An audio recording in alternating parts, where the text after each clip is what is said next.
कुछ समर्थक लोग भी हैं। इस पर क्या कहेंगे सर, इस कानून पे? हम इनसे भी आपसे जानना चाहते हैं, क्या कहेंगे? ये कानून हम जो आया है ये होना चाहिए, इस पर अमल करना चाहिए, सरकार इस पर ध्यान देगी। जी, आपका क्या कहना है भाई साहब? बिल्कुल ठीक कानून है। धर्मांतरण के खिलाफ एक कठोर कार्रवाई लेनी चाहिए, क्योंकि यह ज्वलंत मुद्दा है।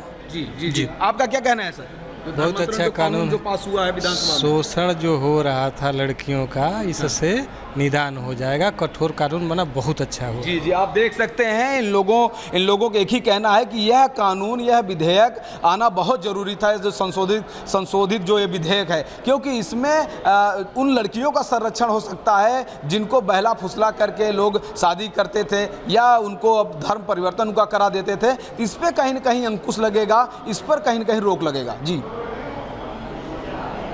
स्वीकार नहीं होगा, यह उत्तर प्रदेश के सीएम योगी आदित्यनाथ बार बार कहते रहे हैं। इसी के लिए लव जिहाद का कानून 2021 में लाया गया था, उसमें अब परिवर्तन यहां पर किया गया है, लेकिन अब उसकी जो उसका दायरा है वो बढ़ाया जाना, इसके पीछे क्या कहा जा रहा है, इसकी जो इसे क्यों महसूस किया गया वर्तमान सरकार की तरफ से?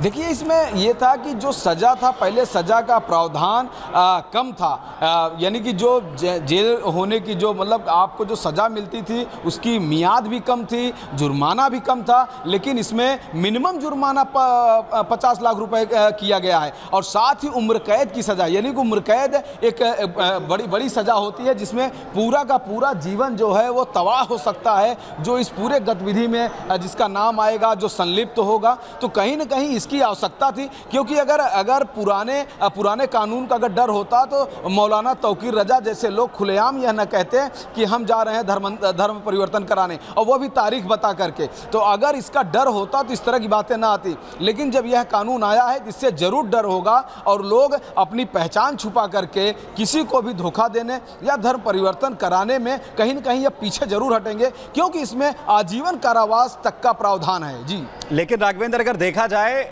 विपक्ष को गले उतरते हुए नहीं नजर आ रहा है ये कानून एक बार फिर से, और जो सत्ता पक्ष के लोग हैं वो कह रहे हैं कि इसकी बहुत ज्यादा जरूरत थी, क्योंकि लगातार ऐसे जो मामले हैं वो सामने आए। तौकीर रजा का आपने जिक्र भी यहां पर कर दिया, लेकिन सबसे बड़ी बात यह है कि जब सत्ता पक्ष ये कहता है कि जो निर्दोष लोग हैं उन्हें निशाना बनाया जाएगा, तो उन लड़कियों के लिए क्या विपक्ष की कोई संवेदना नहीं है जो लगातार इस तरीके की घटनाओं का जो निशाना है वो बनती है? बिल्कुल आप सही कह रहे हैं। अभी मैं जब इस धर्मांतरण संशोधित विधेयक पर जब चर्चा हो रही थी सदन में, विधानसभा में, तो मैं पूरी बात सुन रहा था वहाँ पर कि जो सरकार की तरफ से जो सुरेश कुमार खन्ना जो वित्त मंत्री हैं, संसदीय कार्य मंत्री, वो जब अपनी बात रख रहे थे, और जो नेता विरोधी दल माता प्रसाद पांडे या कांग्रेस की तरफ से आराधना मिश्रा, इन तीनों लोगों ने जब बहस किया तो साफ साफ दिख रहा था कि विपक्ष क्या कहना चाह रहा है, सरकार किस विषय पर प्रतिबद्ध है। वहीं नेता प्रतिपक्ष ने कहा इससे तो एफआईआर की संख्या बढ़ जाएगी, वहीं पर आराधना मिश्रा ने कहा कि निर्दोष लोग फंसेंगे तब उसका क्या होगा।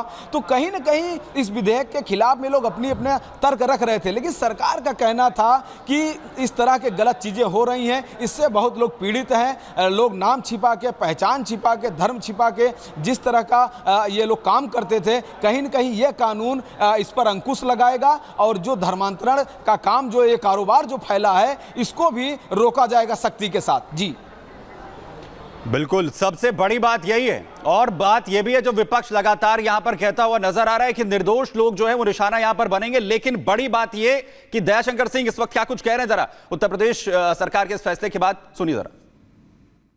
उत्तर प्रदेश सरकार के मंत्री हैं दयाशंकर सिंह। सर, विधानसभा में धर्मांतरण कानून पास हुआ है सर्वसम्मत से, क्या कहेंगे? जिस तरह से तौकीर रजा जैसे लोग खुलेआम धर्मांतरण के लिए तारीख बताते थे, क्या अब इन सब विषयों पर रोक लगेगी? देखिए, ये कानून पहले से ही था, लेकिन उसमें सज़ा को बढ़ाया गया है। इसमें आजीवन कारावास तक की जो है प्राविधान किया गया है कि कोई भी प्रलोभन दे करके, धमका करके इस तरह से किसी का धर्म परिवर्तन न करा सके। विधानसभा में नेता प्रतिपक्ष माता प्रसाद पांडे ने कहा कि इससे मुकदमों की संख्या बढ़ेगी, वहीं आराधना मिश्रा ने कहा कि इसका दुरुपयोग भी होगा, क्या कहेंगे सर? देखिए, कानून है, कानून लोगों के हित के लिए कानून बनाना सरकार का कार्य है, इसलिए सरकार ने किया। पेपर लीक विधेयक भी सर पास हुआ है विधानसभा में, क्या कहेंगे? और उसको भी सख्ती से पालन करने के लिए उस पर भी आजीवन कारावास तक का प्राविधान किया गया है और उस पर आर्थिक जुर्माना भी हुआ है कि जो लोग केवल नौकरी के लिए अनुचित प्रयोग करते हैं और क्योंकि इससे करोड़ों युवाओं का भविष्य जुड़ा हुआ है। हमारे साथ भारतीय जनता पार्टी के विधायक स्वामी प्रवक्तानंद मौजूद हैं। सर, आज उत्तर प्रदेश में ऐतिहासिक धर्मांतरण कानून पर जो संशोधित विधेयक 2024 आया था, विधानसभा में पास हुआ सर्वसम्मत से, क्या कहेंगे?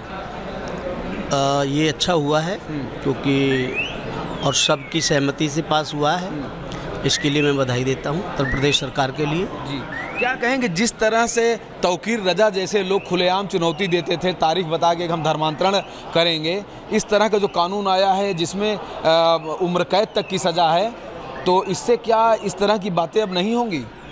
बिल्कुल प्रभाव तो पड़ेगा इसका असर पड़ेगा पूरा जी, और कई हद तक इसका लाभ भी मिलेगा समाज को। वहीं सदन में जो विपक्ष के नेता हैं, नेता प्रतिपक्ष माता प्रसाद पांडे या कांग्रेस की जो नेता हैं आराधना मिश्रा, उन्होंने कहा कि इसका दुरुपयोग होगा, एफआईआर की संख्या बढ़ेगी और जो गलत होगा उसको मौका भी नहीं मिलेगा बचने के लिए, क्या कहेंगे? देखिए, विपक्ष का काम अपना है और सत्ता पक्ष का काम अपना है। सर्वसम्मति से ये कानून पास हुआ है, मुझे लगता है इसका अच्छा संदेश जाएगा।